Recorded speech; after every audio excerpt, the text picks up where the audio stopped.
Hey, hello, everybody. I hope you're all having a beautiful day, a beautiful week. It's really an honor to be invited to come be the keynote speaker here today. Being able to speak at the Youth Disability Summit, and you know, coming into this, we had a lot of ideas on what we wanted to talk about, but we ended up kind of coming across this idea that we've been developing, which is this cycle, the hunter-gatherer leader cycle that we've been kind of working on. And so just to kind of how we wanted to present it was interesting. So let's start by let me introduce myself.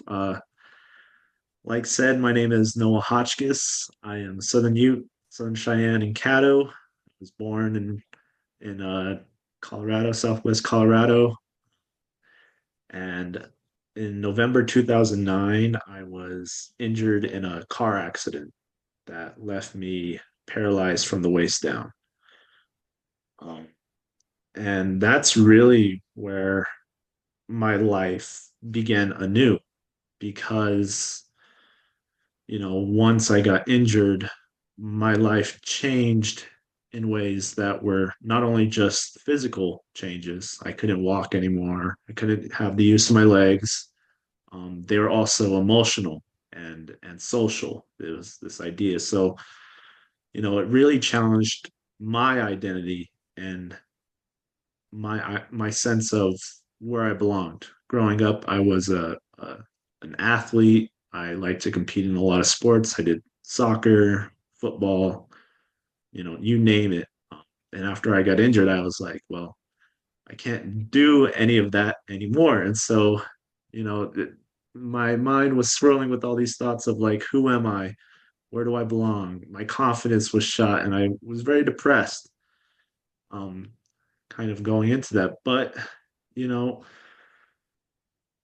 a couple of years after I got injured, I discovered sports again. For me, kind of throughout this whole speech, I have one thing that I want everybody to take away is that, for me, I want everybody with a disability to find their why. Why do you get up in the morning? Why do you try to do something different? Why do you experience something new? For me, my why was I discovered adaptive sports, and that was wheelchair basketball, that was wheelchair tennis, mono skiing. So something that I want y'all to take away from this today is that it's for me it was sports, but it's more about finding your purpose, finding your why. And um, so like I said, I discovered my why, which was adaptive sports, and that gave me newfound confidence that ignited a flame in my heart to push myself to be more independent, to dream, it provided a lot of opportunity for me to go to college, to get that higher level of education, to continue doing well in school, and then to get a job and to start tribal adaptive. So um sorry. So as we were coming up with this hunter gatherer model, if we could put that up on the screen, uh you know as Tribal Adaptive started, we started as a nonprofit organization dedicated to improving the lives of Native Americans with disabilities. And the way we that goal is to use use sports as a tool to impact the overall health and well-being of Native Americans with disabilities. And we wanted that to give people direction or a sense of confidence, improve independence, or even the social aspect. And so for us, we use sports as a tool, but that's not the case for everybody that we meet. We found people that want to use sports to just stay fit. They want to, you know, um, they want to socialize with people. They want to branch out. They want to learn about new opportunities out there. So, I think I'm getting a little confused here, but basically the overarching thing is that, we started Tribal Adaptive with this dream of impacting and changing the lives of not only Indigenous youth, but also just people who are living with disabilities in our community. And sports is our tool. But so jumping into this is what we're calling our framework. And there's four ideas to this framework. We have the East, which is the hunter, and that represents your youth when you're young. You want to find that sense of belonging. That's your curiosity, your awareness, your imagination. As a hunter, you're trying to learn, you're trying to find where you belong, and then as you move along in life or move along in just whatever journey you're going through, then you become a warrior. And that's more about, that's the regulation part. That's your resilience. That's where you learn to keep going. And then as you journey more, you eventually reach a point where you're now a leader. And that really shows that your action, your steadiness, you're showing people by example, you're leading by example, you're being calm in chaos. You're showing that wisdom of knowledge and of pushing yourself when you're a warrior. And then finally we have the last section, which is the storyteller, or as you get older, the elder. And the storyteller is more, you're reflecting now. You're giving wisdom to younger people. You're passing something on to the next generation. So it's really this idea of how can we tie in, you know, um, being disabled and our journey as people with a disability. How does our life move in this kind of circle of life fashion? So, um, so jumping in. So first of all, we have the East, which is the hunter. Um, and, you know, people have always told me before someone can lead, they must be first willing to grow. They must first be curious about something. For me, I was curious about, adaptive sports. I didn't know much about it. I was a young kid starting out and I was very nervous, but um, it forced me to really branch out and learn more about who I am and who I wanted to be. After somebody gets injured, or if you're born with a disability or you're injured along life, or it comes on at some point, it can be very isolating. It can be very limiting, and so that hunter stage is someone who's asking questions. For me, when I got injured, it was what can I do? Who can I become? And where do I fit? This is where my dreams start beginning. And this sports gave me that glimpse of who I could become. I can become a wheelchair basketball player. I can become a motivator. I can become a speaker. I can do things that I initially, when I got disabled, didn't think I was able to do. So this idea of the hunter is, and that same mindset can be applied to other things. Sorry, jumping back real quick, is that, like, for someone who isn't into sports, that could be art, that could be school, that could be music, that could be mentorship. It really, the outdoors, we have people who don't really like playing competitive sports, but they really love just being out in the mountains, hiking, going on adaptive camping trips, mountain biking, being in that nature space. And so it's that idea of when I'm young or when I just get injured, when my life has changed, asking these questions on where do I find myself and where do I find the most love and passion?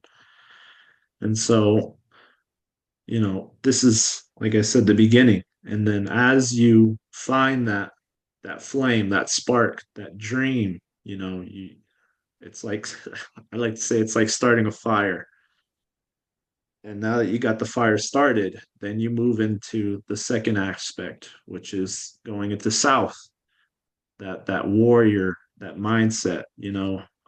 When I started wheelchair basketball, I was really bad at it. I couldn't shoot a basket into the hoop.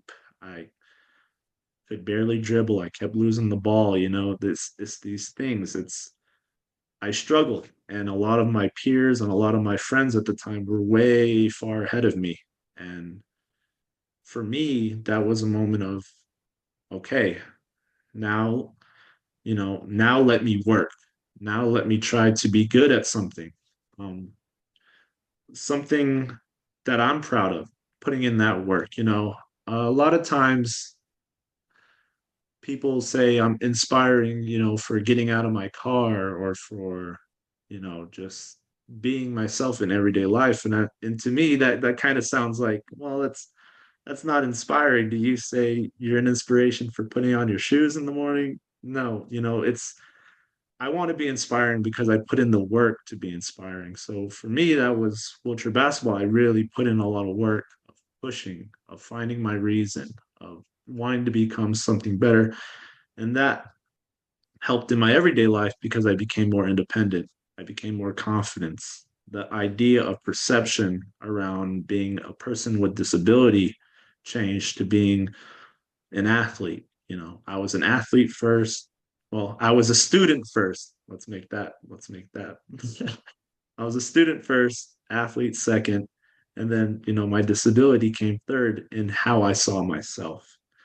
And that's really big. So that warrior is now you're starting to find yourself. You're starting to find out who you are, and then you're working towards kind of pushing through those physical, emotional, those barriers that are holding you back. You're now starting to challenge those preconceived notions of who you are and where you belong. And so, as a warrior, we learn to continue to move past setbacks and how to control ourselves, how to control our emotions. I really like sports as as an example because when we're kids, we a lot of kids they play sports growing up, and that's where they learn, to push through things, to emotionally regulate yourselves, to handle stress, to handle, things coming at you fast because there's so much going on.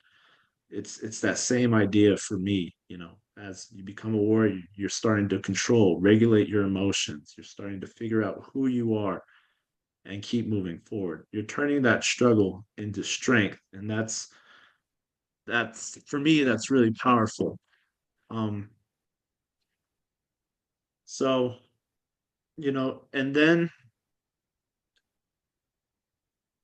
um, and then just to kind of cap that off, it's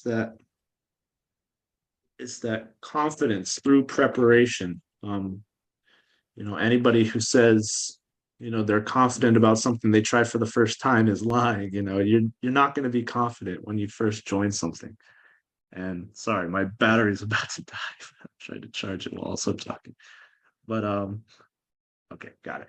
Uh, so you're preparing yourself, and then we move on to this next idea, which is becoming the best version of yourself. As a warrior, you're molding yourself into somebody new. The hunter, you're discovering who you are. The second part, you're molding yourself. The third part is now how do you become the best version of yourself? You're now a leader. People are now seeing the work you've put in. They're starting to emulate what you do. They're starting to feel good. They want to pursue something. For me, that was when I went to college, and I was given opportunities to, you know, well, at Tribal Adaptive, we were hosting camps for wheelchair basketball, and then at college, we were also hosting camps at wheelchair basketball. It's this idea of now people are looking up to me. These kids that are coming to these camps are looking up to how I move, how I carry myself, how I regulate myself. A lot of them ask questions about, oh, hey, how can I get better at shooting? How can I get better? And a lot of the stuff that I tell them is it's more about how you regulate yourself, how you find your sense of being. And so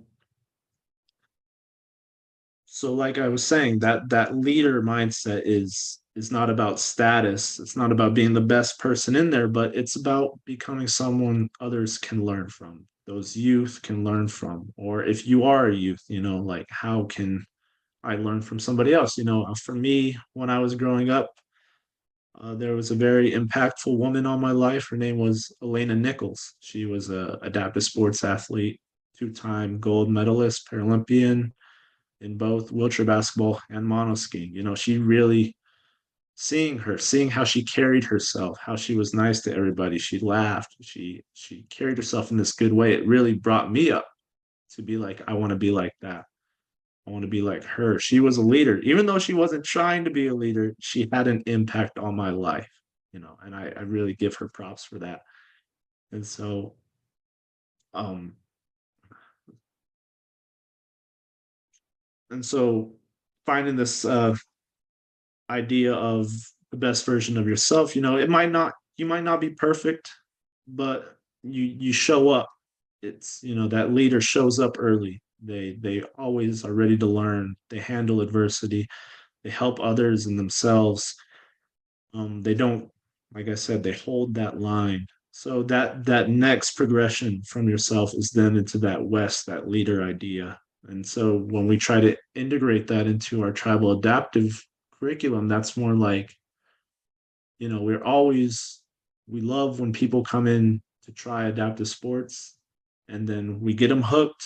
And then how can we push them? That's peer mentorship. That could be talking to others. It's crazy the amount of stuff that you can learn from others with a disability, whether what disability, either that's visible, non-visible disability, it's that sense of community. And so, and then as we move on, you know, you then come into your elder life. And I like to think I'm in my elder kind of point in my life. I'm a young elder, as they say. And that's that storyteller idea. That's where you're giving that journey that you're taking, that journey, that wisdom. You're giving it um, you're giving it meaning. Uh, and so we like to say that elder's part is your reflection on yourself, who you are, your wisdom, and then what do you pass on to the next generation. And so for me, I found my why when I was very young, and that became my guide to also share my knowledge, share how sports has impacted me. And so for people who are neurally disabled or was born with a disability, you know, it's at some point you start to become a guide for others. They start to look up to you for wisdom, for knowledge. Something that I like to do, that I find that's very helpful is just, passing around, having people come hang out. And, we're just talking about things, talking about living with a disability, managing our disabilities, oh, here's tips and tricks. What kind of, if you use medical supplies, what kind of medical supplies do you use? How do you, just all these things are being passed around. These ideas, this knowledge is being passed around in this circle. So that's something as you get older, you're able to pass on more wisdom, more guidance. And, you know, um, and now that you're an elder, it's your responsibility to share what you learned, share what you know, pass on that light, ignite that flame in somebody else to push forward those youth. I really love hanging out and talking and inspiring and seeing flames in the kids that we work with, their eyes, their love for what they're doing, their push, their drive to want to be more. They're fond of community. They want to be part of it, and it's my job to be like, yeah, let's work on that. Let's do it and push them through their own cycle. So, and this whole storyteller thing is that you for me, I want to push that idea of honesty. I never tell somebody who's trying to join adaptive sports, that this is going to be a cakewalk. No, I tell them that it's going to be work. It's going to be hours in the gym. If you want to play wheelchair basketball, it's going to be hours. If you're trying to get into mountain biking, it's going to be working out. It's going to be making yourself stronger, taking care of yourself. It's not just, hey, come play basketball. I want to impact the rest of your life. And so, this idea of me telling my story, I want to tell it honestly. And I feel like honesty is a big part of this whole storyteller part. Because when we give other people permission to believe, you know, it's that belief that their story is not over either. And so I want to push that honesty that this is not going to be easy. I don't want to fill their heads with fluff, but I want to see if they have that drive, that confidence, that want to really become more, and or how can I guide them to become more. So, through Tribal Adaptive, we've been able to create such stories. I got people that are going to college now that came to us a long time ago. My brother Derek is almost graduating from SMSU. It's real awesome to see some of these people that I impacted 6, 7 years ago, starting to see what they become, where they can go. And this idea of belonging, finally, kind of wrapping up that whole thing, is that, it helps people move on from their trauma. That idea of finding purpose, finding something more than themselves. It moves you past that trauma. When I was first injured, I was very depressed. I was very sad, angry. I would lash out all the time. And now, looking back, I can understand why it was tough. But now that I'm older and I'm wiser, I understand that that's just one step in my journey. And I need to show that step, but also show that you can grow from that. You can be something more. You can strive to be better. So, and then finally, just closing is, it's all about finding that why. And for like I said before, my why was adaptive sports, but your why can be, singing, painting. It could be interpretive dance. I don't know, but it's find something that you love to do and really push yourself. Don't hold yourself back. Really push yourself. There's a movie that I like to quote all the time, is Jim Carrey's Yes Man, where he had to say yes to everything that he was invited to. And so I tell people, have that same mindset of saying yes. You're given an opportunity, say yes. You might not like it. Discomfort is the beginning before growth. So I always say yes. Sports became my why, but the message that I like to give to people is it's bigger than sports. It's a sense of belonging. It's a sense of finding yourself. Um, I like to just throw on my dad's also part of this. He's if he wanted to join in and throw out anything that I might have missed, uh, Jason. Okay. Hey, that was pretty darn good. That was a young elder. That was a young elder. Good storytelling too, and I'm very proud of you, and I want to thank you guys for getting this whole thing together and making that beautiful prayer to start it off with. Um, yeah, I think the only thing that I can think to add is, part of this is obviously, in within the traditional teaching that his grandparents had, and their sacred colors and their four directions, and and then we also, we over the years have been, looking at this type of therapy called dialectical behavioral therapy that seems to be pretty prominent, because a lot of our kids, they, and Noah's included, like, he didn't want to go to counseling. He had enough medical stuff going on. He did not want to go to counseling, but he did really want to make his free throws, and we came to find out that it's very similar,